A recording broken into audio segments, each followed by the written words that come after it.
I miss the days when I could talk about stories like this and I didn't have to sit there and constantly talk about the dumb things Donald Trump was doing. Because there's a list long of videos I have to make on stupid stuff, including um, testimonies of today's ambassador that have to be covered. But I'll cover that tomorrow, or this weekend, or sometime else. Because this is a story that is getting lost in the thing, and if I didn't have news alerts, I wouldn't even know happened. So for starters, hello and welcome back to my channel.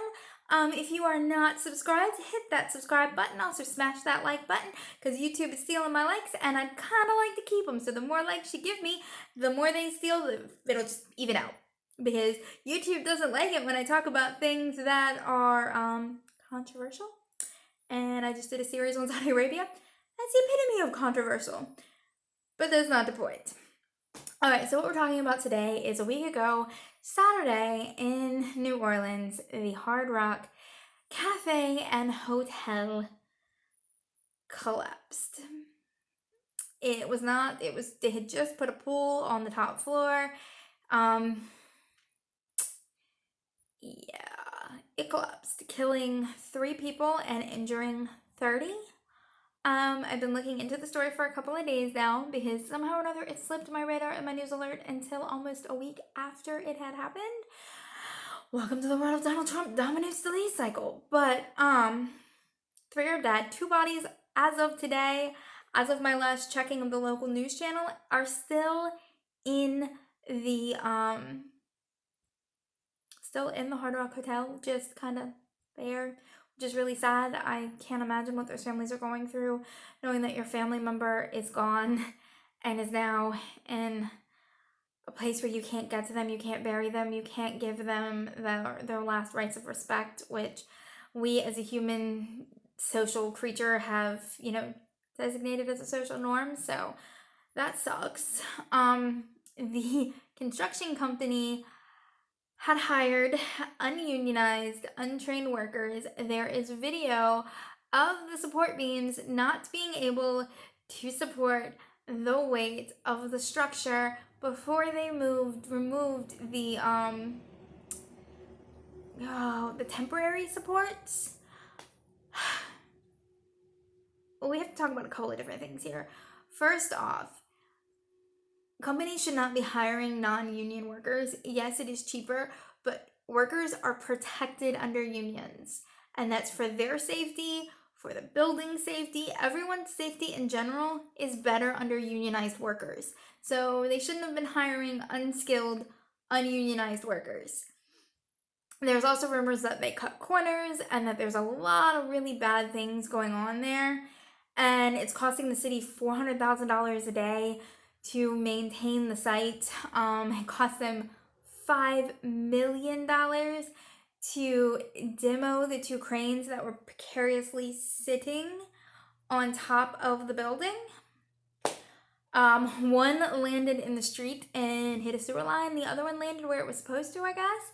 But it's still really, really, really, really bad.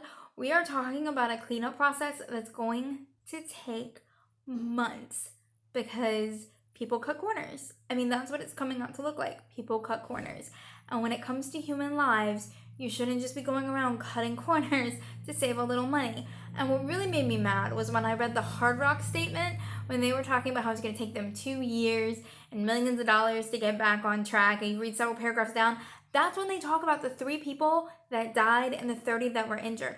I don't care how much money it's going to cost you to fix a mess that you created by hiring the wrong contractor, who then took shortcuts to do things cheaply. You took the lowest bid, you got 3 people killed. You should be focusing on the 3 people and 30 injured people.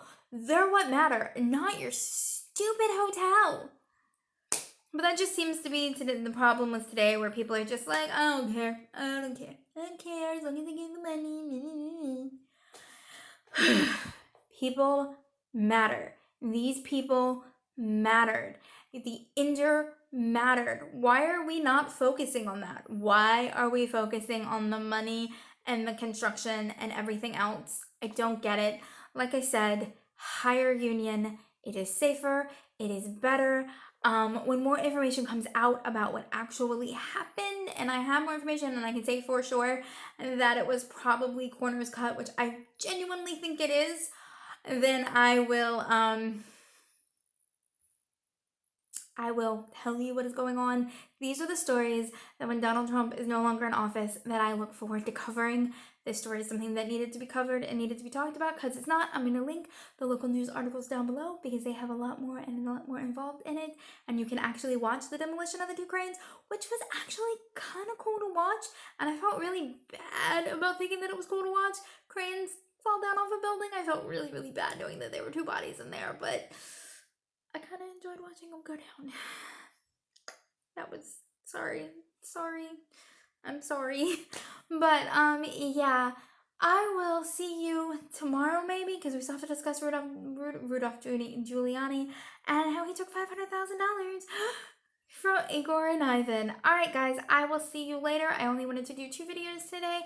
Once again, I'm still technically on maternity leave, so the videos are far and in between, so I could really, really, really use it if you would hit that like button, if you would hit that subscribe button, because I'm hurting in the algorithm department, and I'm not a big fan of hurting in the algorithm department. I've worked really hard on this channel. Yeah, I don't know what else to say other than I will see y'all tomorrow.